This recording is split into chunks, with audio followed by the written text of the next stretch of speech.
Assalamualaikum warahmatullahi wabarakatuh. Kali ini kelompok kami akan menjelaskan tentang perencanaan fondasi. Berikut adalah nama anggota kelompok kami. Pertama ada Muhammad Ananda Putra, Muhammad Hafiz, Pratista Sawah Brilian, Priyatama Mukta Yuda, I Dewa Madesa Tria Dharmaguna, Farid Pradista, Jeffrey Ananda Umbupe, Barealki Tegar Jaditra. Analisis dan perencanaan fondasi.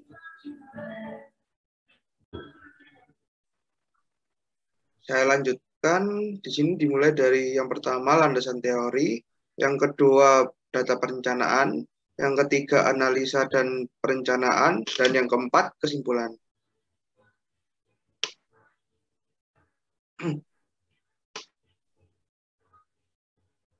Landasan teori. Tanah berpasir. Tanah berpasir memiliki struktur butir tunggal, yaitu campuran butir-butir primer yang besar tanpa adanya bahan pengikat agregat. Ukuran butir-butir pasir adalah 0,002 mm sampai 2,0 mm.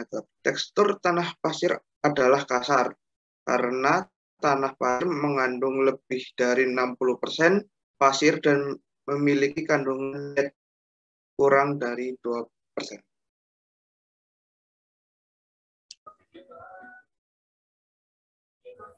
Dari segi fondasi dangkal adalah jika kedalaman fondasi lebih besar sama dengan lebar fondasi, maka fondasi disebut fondasi dangkal. Pada dasarnya, fondasi dangkal berupa fondasi telapak, yaitu fondasi yang mendukung bangunan secara langsung pada tanah fondasi.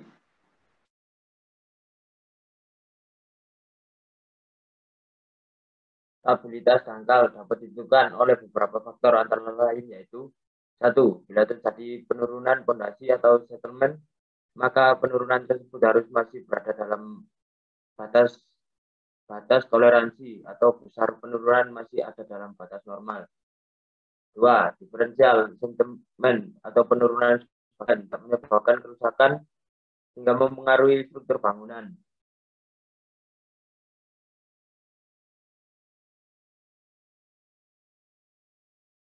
Perhitungan daya dukung fondasi dangkal perlu mempertimbangkan beberapa hal berikut. 1. Tekanan overburden total atau total overburden pressure. 2. Tekanan overburden efektif overburden pressure. 3. Daya dukung ultimate atau ultimate bearing capacity. 4. Daya dukung neto net ultimate bearing capacity. 5. Daya dukung bruto yang diizinkan atau gross allowable bearing pressure. 6. Net allowable bearing pressure. 7. Safe bearing pressure. Daya dukung pondasi dangkal berdasarkan bentuk. Yang pertama, pondasi lingkaran dengan rumus sebagai berikut. Yang kedua, pondasi bujur sangkar. Yang ketiga, pondasi menurus atau lajur. Next. Penurunan dapat terjadi dikarenakan beberapa faktor, yaitu 1. Penurunan segera yang merupakan akibat dari deformasi elastis tanah kering, basah, dan jenuh air tanpa adanya perubahan air. Yang kedua, penurunan konsolidasi yang merupakan hasil dari tanah jenuh air sebagai akibat dari keluarnya air yang menempati pori-pori tanah. Yang ketiga, penurunan sekunder merupakan penurunan yang terjadi setelah penurunan konsolidasi terjadi sangat lama setelah beban mulai bekerja, yaitu saat partikel tanah mengalami creep. Data perencanaan. Data perencanaan yaitu data tanah yang kita pakai adalah data yang di strip hijau.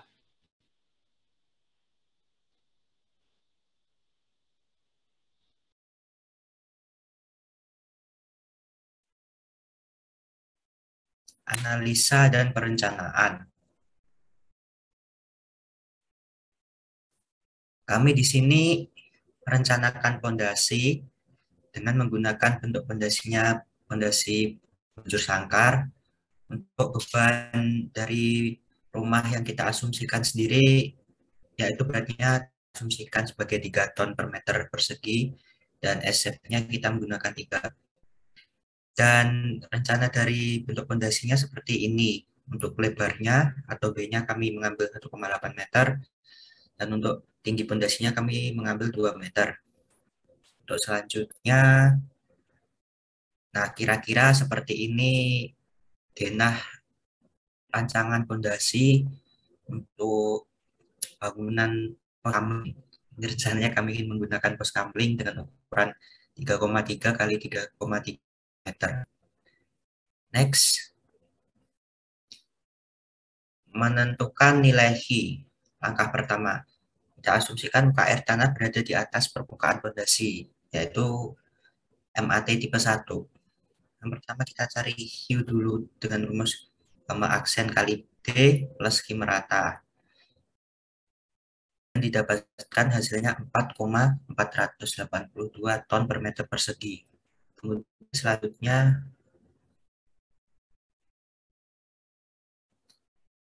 menentukan nilai Q ultimate. Daya dukung pondasi berbentuk bujur sangkar, sehingga perhitungan atau rumusnya seperti yang tertera di bawah. Q atau Q ultimate 1,3 kali C kali NC plus Q kali NQ plus 0,4 B atau lebar pondasi kali gamma aksen kali N. Untuk nilai dari yang NC, NQ, sama NY bisa lihat di tabel yang sudah ada di materi di Spada Dikti. Dan didapatkan hasilnya 330,158 ton per meter persegi.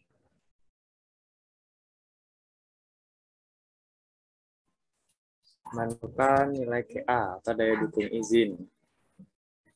Daya dukung izin sama dengan Q ultimate dibagi SF, sama dengan 330,158 dibagi 3.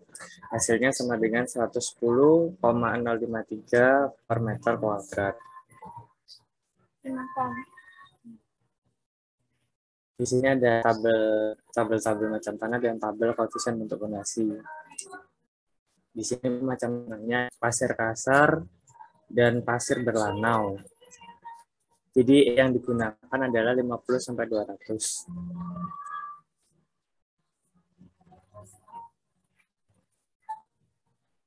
Penurunan pada pondasi yang direncanakan. Penurunan segera. Rumusnya Q dikali B dalam kurung 1 dikurangi mu kuadrat dikali CF per S. Dimana nilai Q-nya 3 dikali 1,8 dalam kurung 1 dikurangi 0 kuadrat dikali 0,88 dibagi S-nya 200 sama dengan 0,02376 meter atau sama dengan 23,76 mm.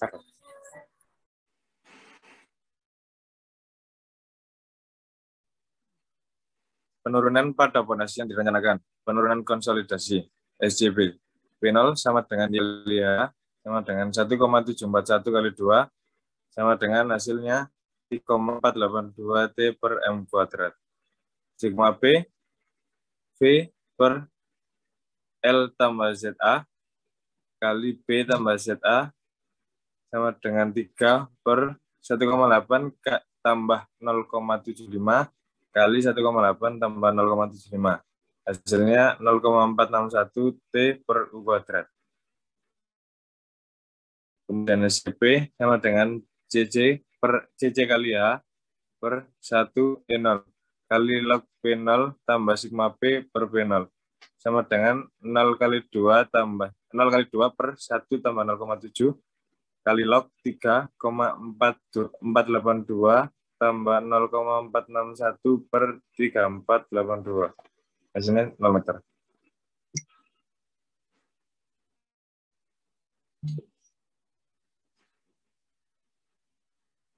Kemudian total penurunan sama dengan S1 plus SJB dengan syarat penurunan adalah 40 mm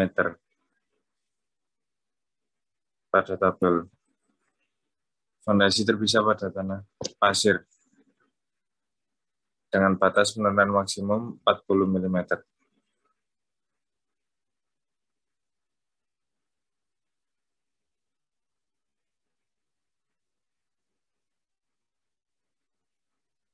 Dari total penurunan sama dengan S1 plus SJB dengan syarat penurunan adalah 18 sampai 24 mm.